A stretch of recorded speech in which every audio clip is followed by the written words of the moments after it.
Imagine your research proposal coming back from your supervisor or your reviewers with this report, or even worse, this one.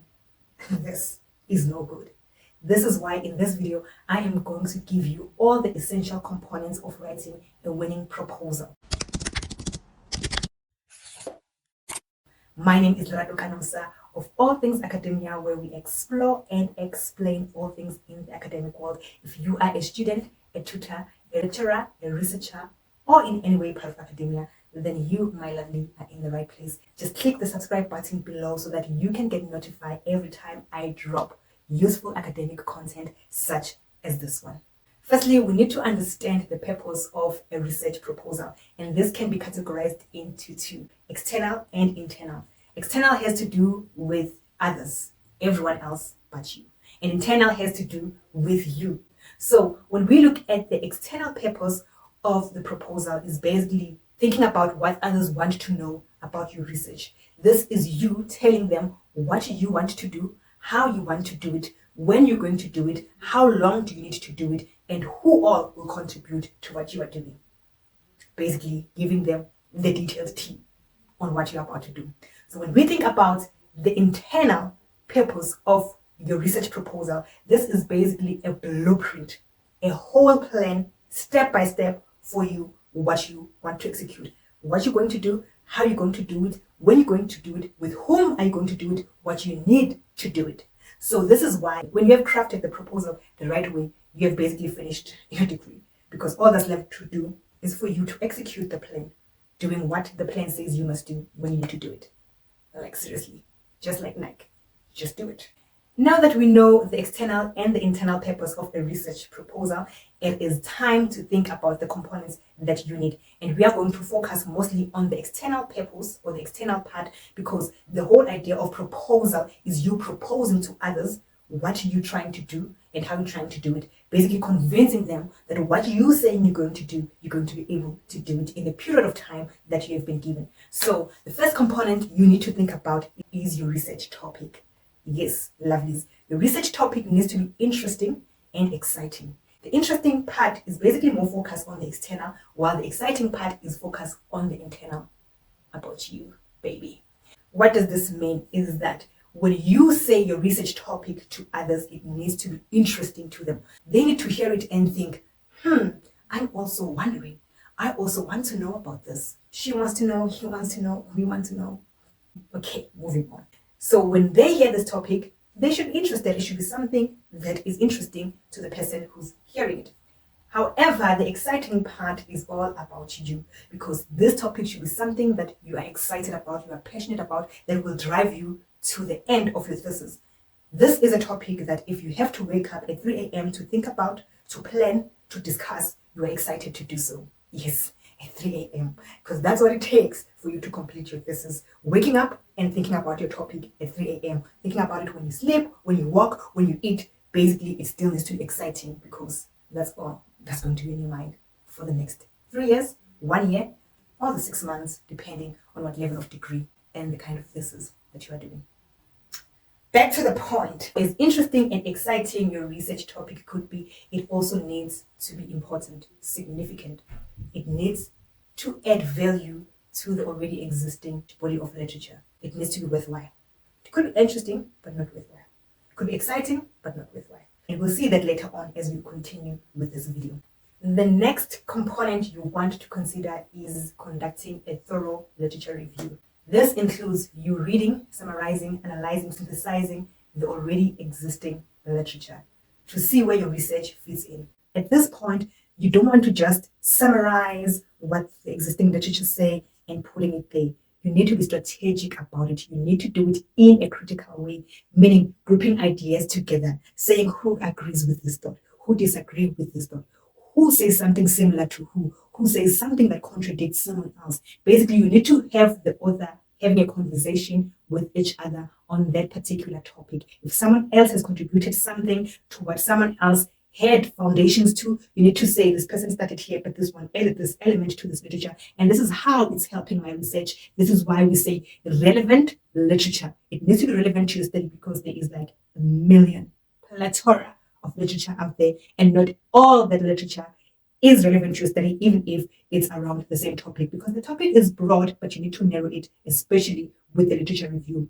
You don't want to play around this part, especially when you're doing your PhD, because this is the moment where you identify the gap of literature and saying what your study will contribute towards. So you're saying this has been done, it's been done this way, and this is what's missing, and this is where I want to contribute to. This right here is serious. This is why I am going to dedicate a whole video just talking about this component of a literature review, discussing how to do it, where to find this literature, how to make these authors conversate with each other, and most importantly, how to structure and organize it. So stay tuned for that video. I will pin it somewhere up here and also link it in the description down below. For now, you can just hit the subscribe button and the bell icon next to it so that you are notified as soon as I upload that video. The next component that you should consider is your research question and your hypothesis. That means you need to define your research question, because your research question is the heart, the very core of your research study. Everything that you do in your proposal is around and should be around your research question. The why is why those research questions are important. The how of your proposal is how are you going to answer those research questions. The where and when also relates to who and when those research questions are going to be answered. So basically everything in this research proposal is tied down to your research question. This is why you need to define and refine those research questions. Basically do all the fines that you need to do so that your research questions are clear, focused, and researchable. Here, when you think about your hypothesis, you need to make sure that it's testable.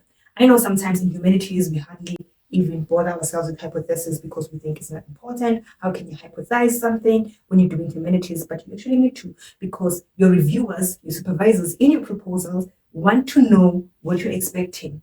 What type of result are you expecting from doing this research, and where are you positioned going into this research as a researcher? So you need to hypothesize that when you test A and B, this is more likely to happen, and this is what I'm expecting to happen. And so let's test it and find out if it happens. Or you need to say that, this and this has happened. If you test A and B, it will happen this way in this particular context. However, in the context that I'm in, I'm suspecting it will be slightly different due to A, B, and C, but let's test it and see. So that is the purpose of the hypothesis, to tell the person who's looking at your proposal that I'm going to this research, not blindsided, not blank. I have some expectations, whether they're going to follow through or not. That's why I'm doing this research anyways, because I want to test. This is why I say your hypothesis needs to be testable, and your research question needs to be researchable. If you can answer those research questions with simply a yes or no, or you can just give an answer, then there's no point to doing that research because we already know the answer, right? Just like in hypothesis, if you hypothesize something and you cannot test it, then the study is pointless. Or if you have an hypothesis that has been tested, then the study has been done. So it is important to show the reviewers and the supervisors this is a study that can be tested and also researchable. Now, moving to the next component, which is your methodology. I am going to slow it down right here because this is a component that can make or break your proposal and your whole research. This is the part where you do not want to mess up. This is the part where you need to be the most detailed as you can be, because this is the how of your research. Basically, this is the opportunity to tell the reviewers and the supervisors that I have a game plan in executing this research, and this is my game plan, and they need to be convinced. Under your methodology, you need to discuss your methodology design, meaning, are you doing an empirical or a non-empirical studies? Basically, this means, are you doing a desktop study where you're looking at literature, or are you going to engage people who are participants who are going to contribute to the study?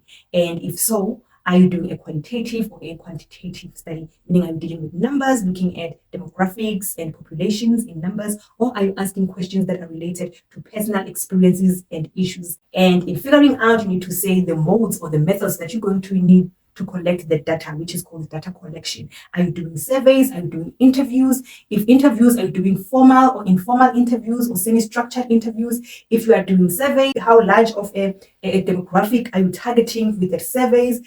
All the T. What kind of participants are you looking for? What is your sampling numbers, meaning how many people are you going to engage? And what's the criteria of the sampling, meaning what criteria are you going to use to select those people? For example, if you're engaging doctors and you're asking medical questions, there are millions of doctors in the world. So you need to say your criteria. How are you choosing the few that you're going to talk to? How are you categorizing them or choosing them from the millions? So you must give detail and the whole tea on how you're going to do all of that. But you also need to tell us what you're going to do with the data once you've collected it, which is called data analysis. You need to tell us how you're going to analyze the data, how you're going to look at it. Are you looking for themes and patterns? Are you looking for numbers? Are you integrating it in some kind of way? How are you reporting the data back after you've collected it?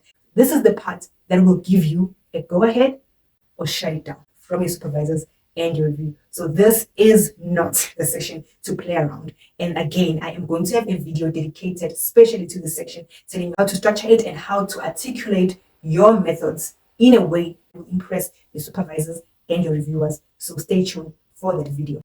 The next component that you need to think about is one that people do not pay attention to and is equally important as the rest to see you through to a winning proposal. And this is planning and budgeting.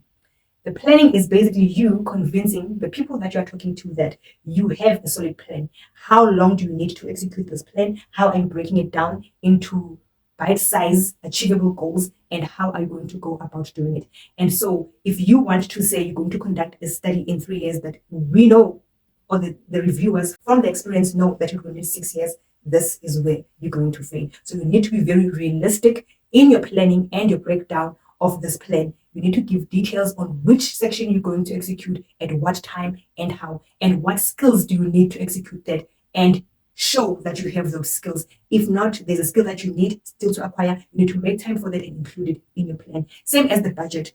Doing a research can really be expensive, and sometimes we think that, oh no, it's the people who are actually going out to do interviews and engage participants who need to travel, money for food and all of that, and we don't because we're doing desktop studies. But there's literature that you cannot access unless you are registered into certain databases that are paid.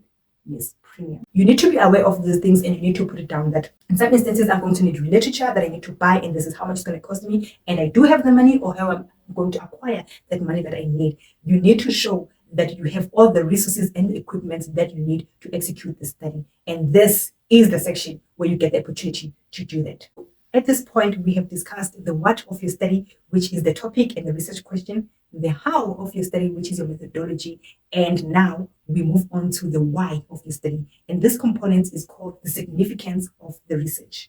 This is the opportunity to seal the deal. Sure, your topic can be interesting and exciting, and you can prove and show that you are capable and you know how to execute that study. But why? Why are you doing all of this? And this is the part where you can tell the person reading your proposal, why is this study important? What is it contributing to your field of your study? And why you want to engage in the study and why they should support you. So you need to understand what value will this research give towards the existing literature. People have given so much value already. What new thing or in what angle or field of inquiry are you contributing to, and why is it important for us to take this time and read your 360 pages if you are doing a PhD, your 160 pages if you are doing a master's, or your 50-something pages if you are doing an honors thesis. What I've seen people doing though when they're writing their proposal is wait until right about this portion or this section to say why their studies is important and why they're doing what they're doing. However, when you do this proposal, it is important to justify everything you're putting down. You need to justify the methodology you're using. You need to justify the question you're asking. You need to justify in the literature review the kind of sources you are reviewing. You cannot assume that the readers can figure it out or simply leave it to them to put 2 and 2 together or put the dots together. You need to be detailed and specific and point them to the direction you want them to look at. So whenever you write a sentence, it should be justifiable in your proposal. Assumption is the enemy of academia, and justification is the superhero that saves your life every time. Remember that when you're writing this proposal, to justify, just as in this part, you need to justify why you are doing what you're doing and why is it important. Talking about mistakes, you do not want to submit your proposal before you proofread it and fix all grammatical errors. It is annoying for people to read your proposal when it has errors. they focus on the errors and you miss the important things that you are saying. So it is important for you to make sure that there is no error in your proposal. And just to start with, Grammarly can help you at least a starting point of fixing all the grammatic errors within your proposal. Also, it is good to know and understand all those components that are essential for a winning proposal. But you need also to know some of the mistakes that people make, which are very common, to avoid when you're writing a proposal. And this is why my next video is going to be just about that. I am going to give you the top 5 mistakes that researchers make when they're writing their proposal that end up giving them this result. So if you want to know the top 5 mistakes and avoid them, then watch the video that is appearing on your screen right now, because that is the video that is going to show you what not to do in order to get positive results and win with your proposal. So what are you waiting for? Click on that video so that you can save yourself from disaster.